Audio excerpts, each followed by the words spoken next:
एक सुबह आप जागते हैं, खबरों में युद्ध की बातें हो रही हैं, पेट्रोल की कीमतें आसमान छू गई हैं, हॉर्मुज़ जल्द मरुमध्य बंद है, शेयर बाजारों में बेचैनी है और सोशल मीडिया पर हर कोई एक ही बात कर रहा है।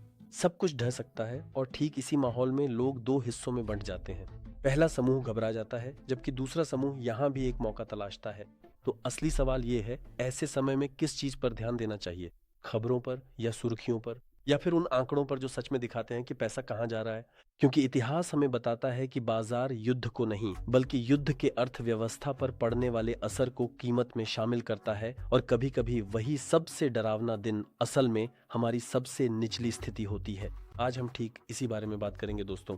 हम ईरान तनाव, तेल का झटका और बिटकॉइन की चौंकाने वाली मजबूती, संस्थागत धन का प्रवाह और कुछ निवेशकों द्वारा इन समयों को संकट नहीं बल्कि एक अवसर के रूप में देखने के नजरिए पर चर्चा करेंगे।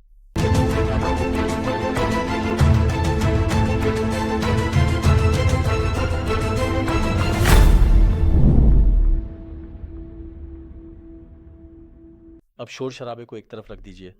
मिसाइलें, सुर्खियां, लगातार एक दूसरे को धमकाने वाले राजनेता, ये मीडिया का काम है। लेकिन बाजार जिस चीज को देख रहा है वह कुछ और है। बाजार एक अलग दिशा में देख रहा है। ये घटना तेल को कितना प्रभावित करेगी? ऊर्जा की कीमतें कितनी बढ़ सकती हैं? क्या इससे फिर से महंगाई भड़केगी?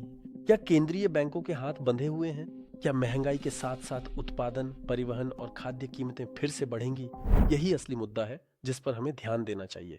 हॉर्मुज जल्द मरुमध्य को हल्के में मत लीजिए, ये बहुत महत्वपूर्ण है क्योंकि दुनिया के तेल का बहुत बड़ा हिस्सा यहीं से होकर गुजरता है। अगर यह मार्ग गंभीर रूप से अवरुद्ध हो जाता है तो समस्या सिर्फ ऊर्जा कंपनियों की नहीं है दोस्तों।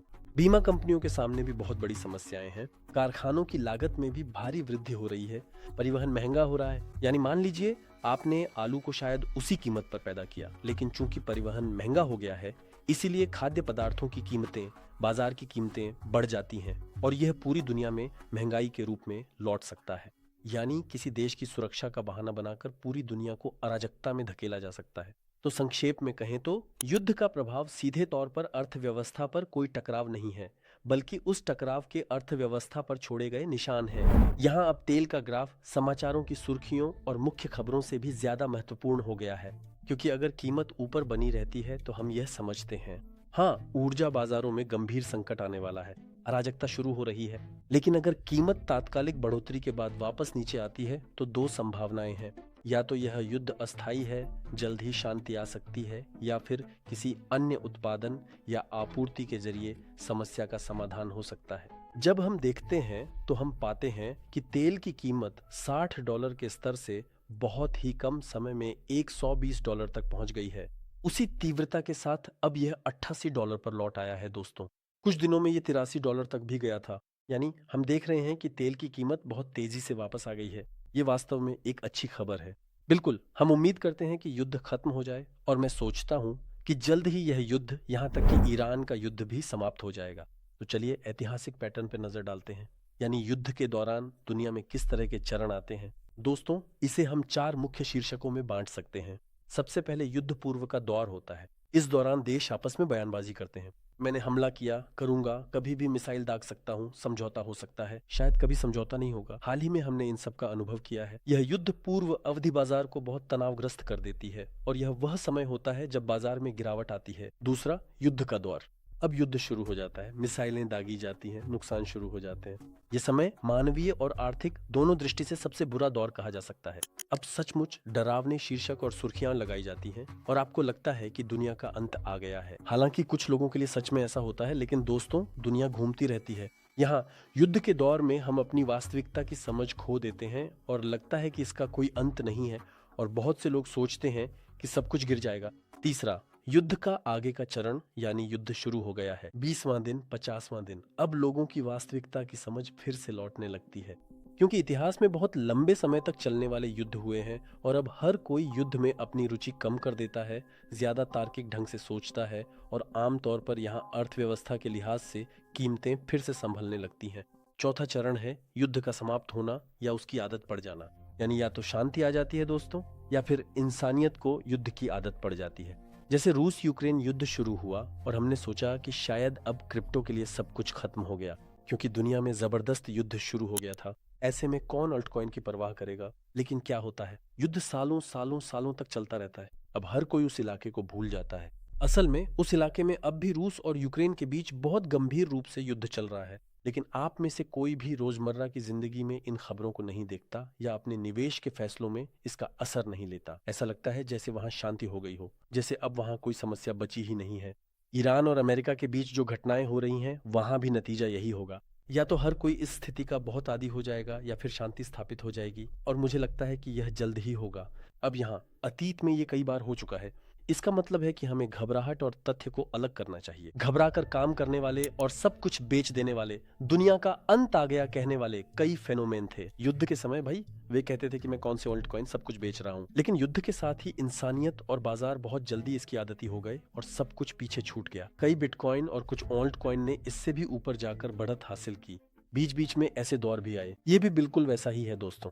पैनिक न होकर डेटा को फॉलो करना चाहिए।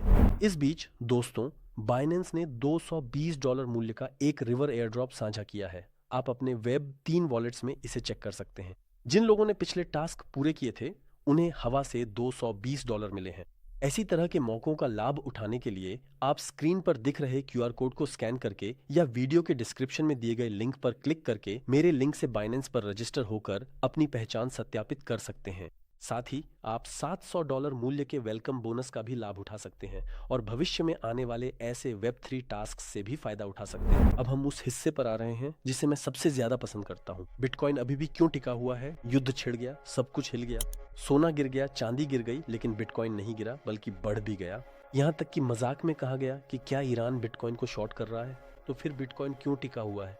अब इसके कुछ कारण हैं। एक तो जो लोग बेचना चाहते थे उनमें से ज्यादातर ने पहले ही अपना बिटकॉइन बेच दिया है। अगर बाजार में बुरी खबर होने के बावजूद भी बिटकॉइन नहीं गिर रहा है, तो इसका मतलब है कि जिन्हें कमजोर हाथ कहा जाता है, उन वॉलेट्स ने पहले ही बेच दिया है। ये बिटकॉइन के लिए एक अच्छी बात है। बिटकॉइन के 4 साल के चक्र होते हैं। भले ही मैक्रो और भू राजनीतिक मुद्दे इसे प्रभावित करें, फिर भी यह मनोवैज्ञानिक चक्र अपना असर दिखाता है। फिलहाल बिटकॉइन अपने चक्र के उस दौर में है जहां यह एक दायरे में स्थिर यानी समेकित हो रहा है। मैं इसे इसी तरह देखता हूं। जेन स्ट्रीट पर मुकदमा हुआ है। लगता है वे बिटकॉइन में हेरफेर कर रहे हैं, पर उस मुकदमे के बाद भी बिटकॉइन नहीं गिरा है।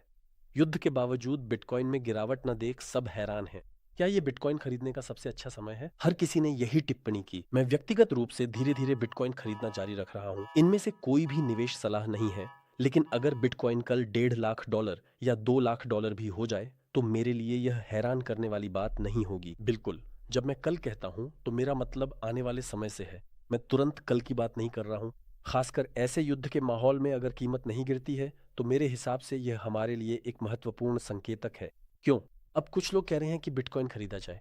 अब आइए इस विषय के मूल तर्क पर आते हैं। बिटकॉइन के प्रमुख समर्थक यह तर्क देते हैं, जब दुनिया युद्धों के कारण नाजुक हो जाती है और केंद्रीय बैंक लगातार बिना किसी आधार के पैसे छापते हैं, तो वास्तव में बिटकॉइन और भी अधिक मूल्यवान हो जाता है। युद्ध, पैसे की छपाई, कर्ज का बढ़ना और राजनीतिक अनिश्चितता, इन सभी कारणों से कुछ निवेशक सीमित आपूर्ति वाली संपत्तियों की ओर रुख करते हैं, जैसे कि सोना, चांदी। लेकिन बिटकॉइन इन सबसे ज्यादा व्यावहारिक है। यह विभाजित किया जा सकता है, छोटा है, डिजिटल है, इसकी आपूर्ति पूरी तरह सीमित है और यह किसी का नहीं है। यानी इस युद्ध के दौर में बिटकॉइन ने असल में एक डिजिटल सोने की तरह व्यवहार किया। दोस्तों, सोना सदियों से एक भरोसेमंद ठिकाना रहा है, लेकिन बिटकॉइन के समर्थक यहाँ कहते हैं कि मूल्य संचित करने का साधन जरूरी नहीं कि भौतिक ही हो, हमें इसका एक डिजिटल रूप भी चाहिए।